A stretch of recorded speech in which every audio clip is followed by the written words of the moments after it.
बिस्मिल्लाहिर्रहमानिर्रहीम, अस्सलाम वालेकुम। आज की इस वीडियो में हम बात करेंगे राकून आइज़ के हवाले से। राकून आइज़ होता क्या है, क्या पीछे इसकी वजूहात हो सकती है और उसका इलाज किसे किया जाता है, इन सारी चीज़ों के ऊपर आज की इस वीडियो में हम बात करेंगे। राकून आइज़ क्या होता है? राकून आइज़ जो है ये डार्क पर्पल या ब्लूइश ब्रूज होता है under the eyes. I repeat, मैंने कहा कि ये तो या तो डार्क पर्पल कलर का होता है या ब्लूइश कलर का ब्रूएज होता है जो कि अंडर द आइज होता है, जो कि आपको इस पिक्चर में नज़र आ रहा होगा। जो राकून आइज है, इसको राकून आइज इसलिए कहा जाता है क्योंकि इसकी जो शक्ल है वो राकून के आइज से मिलती है। राकून जो है ये एक जानवर है, इसको उर्दू में खरसक कहा जाता है। और इस एनिमल के जो आइज़ होती है उसके अंडर द आइज़ जो है वो डार्क सर्कल्स होते हैं, डार्क होती है इसकी अंडर द आइज़। इस वजह से इसको राकून आइज़ कहा जाता है, क्योंकि जो राकून आइज़ किसी में जब अगर डेवलप हो जाती है तो उसकी आइज़ भी जो है वो डार्क हो जाती है, डार्क पर्पल की कलर की हो जाती है या ब्लूइश कलर की हो जाती है। अब क्योंकि मैंने कहा कि या तो डार्क पर्पल ब्रूज होता है या तो पर्पल ब्रूज होता है, लेकिन ये डेवलप क्यों होती है?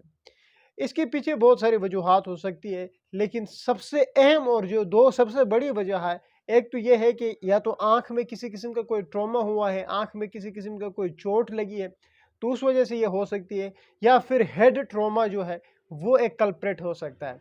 अमूमन जो राकून आइज़ है, वो हम उन मरीज़ों में देखते हैं जिनमें हिस्ट्री ऑफ फॉल होता है। यानी कोई एक ऐसा मरीज़ है, जो कि 50 फीट से, 100 फीट से या 150 फीट से जो है, वो फॉल कर गया है। तो उस तरह के पेशेंट्स में हम राकून आइज़ देख रहे होते हैं, क्योंकि उन लोगों में हेड इंजरी जो होती है वो बहुत ज़्यादा कॉमन होती है। जब स्कल का बेस डैमेज होता है तो वहाँ पे उसके रिजल्ट में जो है वो राकून आइज़ अमूमन डेवलप हो जाती है। तो राकून आइज़ जो है वो हम उन मरीजों में ज़्यादातर देख रहे होते हैं जिनको हेड इंजरी जो है वो कॉमनली होती है। अब ये जो राकून आइज़ है ये कैसे डेवलप होती है? तो होता कुछ इस तरह से, जब आप फॉल कर जाते हैं, यानी जब कोई हेड इंजरी हो जाती है या कोई आई ट्रॉमा हो जाता है, तो उसके रिजल्ट में इस एरिया में जो छोटे-छोटे विसल्स हैं, उन विसल्स में क्या हो जाता है, ब्लड लीक आउट करके स्किन टिश्यूज़ में जमा हो जाता है। उसके रिजल्ट में ब्रूज़ डेवलप हो जाता है और जो आइज़ है वो स्वेल अप कर जाती हैं। तो इसलिए हम उसको राकून आइज़ कहते हैं और कुछ इस तरह से राकून आइज़ जो है वो डेवलप हो जाती है। और ये मैंने कहा कि ये हम अमूमन हेड इंजरी के जो मरीज़ होते हैं, कोई एक ऐसा मरीज़ आएगा कि जी 200 फीट से 100 फीट से ये गिर गया है, तो जब हम देखते हैं तो वहाँ पे हमें पता चलता है कि पेशेंट को राकून आइज़ हुआ है। लेकिन जब हेड इंजरी की बात हम करते हैं तो राकून आइज़ यानी आइज़ स्वोलन और ब्रूज बनने के साथ-साथ बैटल साइन भी पॉजिटिव होता है। बैटल साइन ये है कि जो कान के पीछे वाली एरिया है जिसको हम मस्टाइड एरिया कहते हैं, वहाँ पे भी ब्रूज बन जाता है, डिस्कलरेशन सी हो जाती है, डार्क पर्पल कलर की हो जाती है।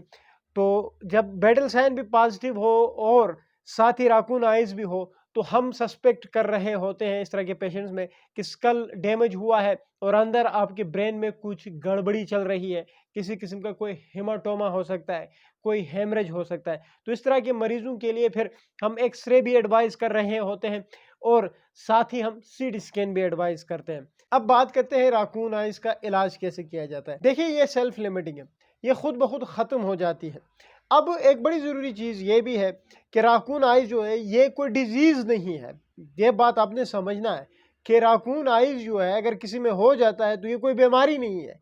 ये एक सिम्पटम है जो किसी और बीमारी की वजह से डेवलप हो सकता है, जैसे कि हेड इंजरी हो गया, आई ट्रॉमा हो गया, उस वजह से हो सकता है और ये खुद ब खुद ठीक हो जाती है। इसके लिए किसी किस्म का कोई ख़ास इलाज की ज़रूरत नहीं है। हाँ, अगर बहुत ज़्यादा कोई तकलीफ़ में है तो हम इस तरह के मरीज़ों को पेन किलर दे रहे होते हैं, एंटी इन्फ्लेमेटरी ड्रग्स दे रहे होते हैं और साथ ही आइस अप्लाई कर रहे होते हैं। आइस कंप्रेशन हम देते हैं, बर्फ़ का एक टुकड़ा किसी साफ़ से कपड़े में डाल के हल्का सा उसके आँख के ऊपर रखते हैं, जिस आँख में राकून आइज़ डेवलप हुआ है, और उसके रिज़ल्ट में वो स्वेलिंग ख़त्म हो जाती है।